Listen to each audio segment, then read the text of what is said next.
आचार्य ज्ञान सागर जी महाराज की, मूक माटी रचयिता आचार्य परमेष्टि गुरुदेव की जय।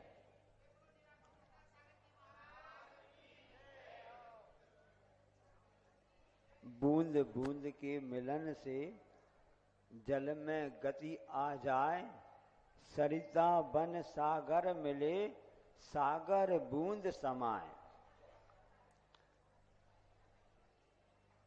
परम पूज्य आचार्य श्री के कलम से ये पंक्तियां या दोहा निकलकर आया है, उसका उद्गम हुआ है।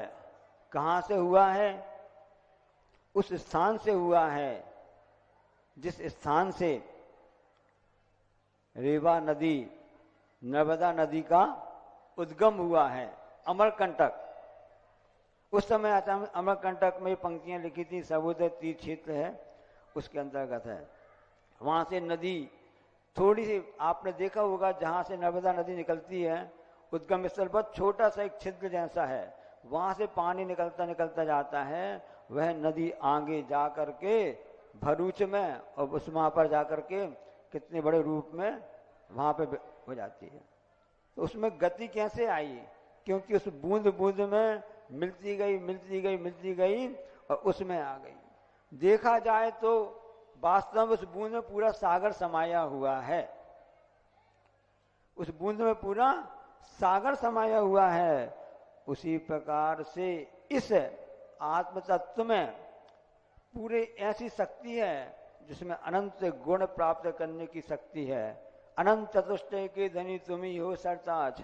उस आत्म तत्व ने, जो कि कर्मों से बंधा हुआ था, अपने स्वरूप को नहीं जान पाया, लेकिन जब अपने स्वभाव की ओर देखा, पंच परमेष्टि की आराधना करके उसने अपने उन कर्मों का विच्छेद कर दिया, उस विराट रूप में प्राप्त हो गया।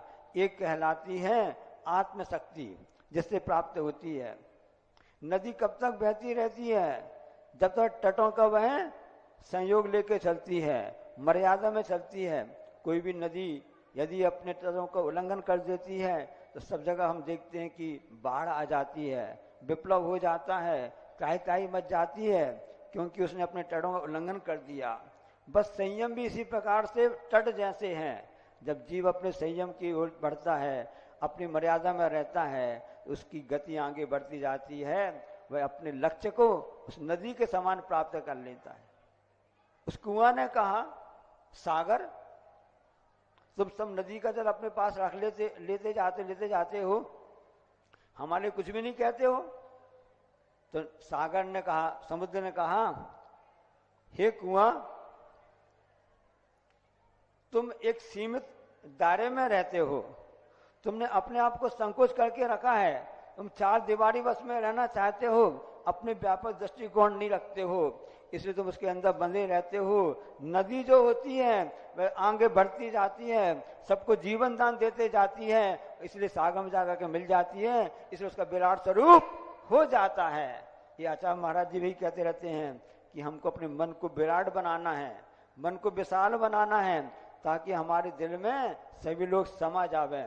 सबके प्रति करुणा की भावना और दया की भावना रखने से ही यह विराटता आती है। इसलिए अहिंसा परमो धर्म कहा जाता है। उसके लिए ही बात कही जाती है कि अपनी विराट शक्ति को, अपनी शक्ति को, अपने विचारधाराओं को व्यापक दृष्टिकोण रखो। नीम हकीम खतरे जान कहा जाता ना, नीम हकीम खतरे जान। तो इसका मतलब क्या होता है? किसी से पूछा गया बच्चे से, तो बच्चे ने कहा कि हे हकीम, नीम के पेड़ के नीचे मत बैठ, तुम्हारी जान को खतरा है। जबकि इसका मतलब है कि हमने उस किसी वस्तु को नहीं जाना, जिसको ज्ञान पूरा नहीं हुआ, उसके द्वारा हमको भी नुकसान हो जाता है, अर्थ का अनर्थ निकल जाता है। इसलिए संयम के साथ में चलने में ही हमारी व्यापक दृष्टिकोण होना चाहिए, उसी के द्वारा हमारा कल्याण हो सकता है। दो प्रकार के संयम होते हैं, एक इंद्रिय संयम और प्राणी संयम। स्पर्श रसना ग्रहण चक्षु कर्ण, 5 इंद्रियां और एक मन, इनका संयम होना चाहिए। हम इंद्रियों के अधीन न होकर के बल्कि हमारे अधीन इंद्रियां हो। अंतर ज्यादा कुछ भी नहीं है। एक उदाहरण बता रहे आपके लिए, एक अपराधी के साथ में एक पुलिस वाले जा रहे थे। तो उन्होंने, बच्चे ने पूछा, पिताजी ये कौन जा रहा है, कैसे जा रहे हैं? तो उन्होंने बताया, यह अपराधी जो है इस पुलिस के अधीन है। ये जो अपराधी जो है पुलिस के अधीन है, ये जा रहा है। कुछ समय बाद कोई नेता वगैरह निकले, उनके साथ में भी पुलिस थी। फिर बच्चे ने पूछा, पिताजी ये कौन जा रहा, कैसा है? तो पिताजी ने कहा कि यहाँ पर जो है आप देख, पिताजी ने कहा यहाँ पर नेता के अधीन पुलिस है। दोनों साथ में चल रहे हैं, वहां अपराधी और पुलिस है, तो वहां पर अपराधी किसके, पुलिस के अधीन है। तो जब यहाँ पर कोई नेता जाता है तो यहाँ पर कहा जाता है इसके अधीन पुलिस है। अंतर कुछ भी नहीं है, वो भी इंसान ये भी इंसान है, वहां पुलिस सब कुछ है ही है।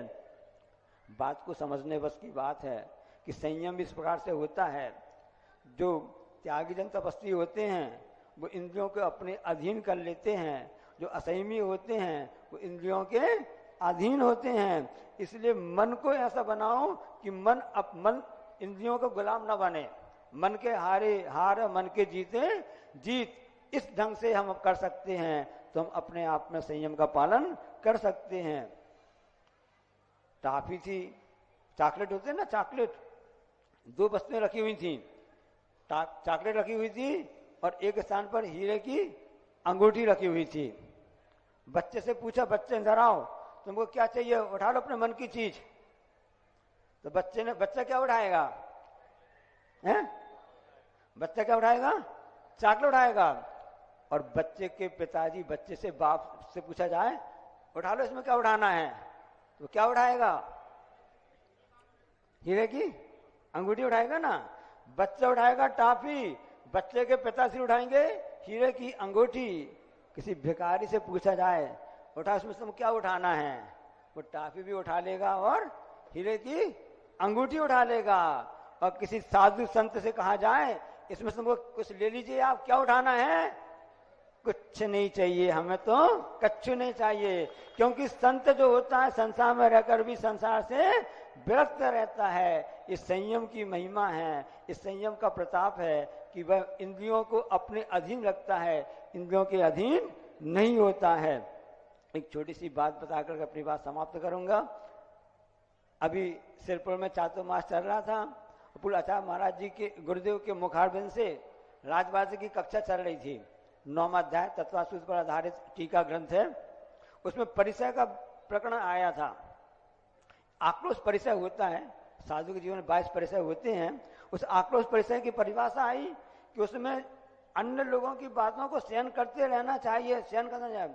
सामने वाला आपके लिए गाली भी दे, निंदा करे, कुछ भी करे, तलवार मार कुछ करे, तब भी साधु को सहन करते रहना चाहिए, सहन करते रहना चाहिए। हमने कहा, आचार्य महाराज जी, सहने की तो एक सीमा होती है, सहने की एक सीमा होती है। आगम में आया है, तो दीपायन मुनि महाराज ध्यान में बैठे थे, उस समय जो आपके यादव वंशी जो बालक थे उन्होंने शराब को पी लिया, उसके कारण से पत्थर वगैरह फेंके। कब तक सहन करते, कब तक सहन करते, गाली गलौज सब कुछ की है। उसका परिणाम में हुआ कि एक है उनके लिए रिद्धिधारी महामुनि राज से वो, और उस ढंग से हुआ कि उस कारण से पूरी द्वारका भी जल गई। सहने की तो सीमा होती है। सभी लोग कहते हैं ना, कोई आता है दर्द हो रहा, कुछ हो रहा है, तो समझाते हैं अपन कि भैया सहन करो। कब करते हैं, ये तो कर्म का विपाक है, मेरे कर्मों का उदय चल रहा है, हमको समता रखना है, समता ही हमारी सच्ची पूंजी है।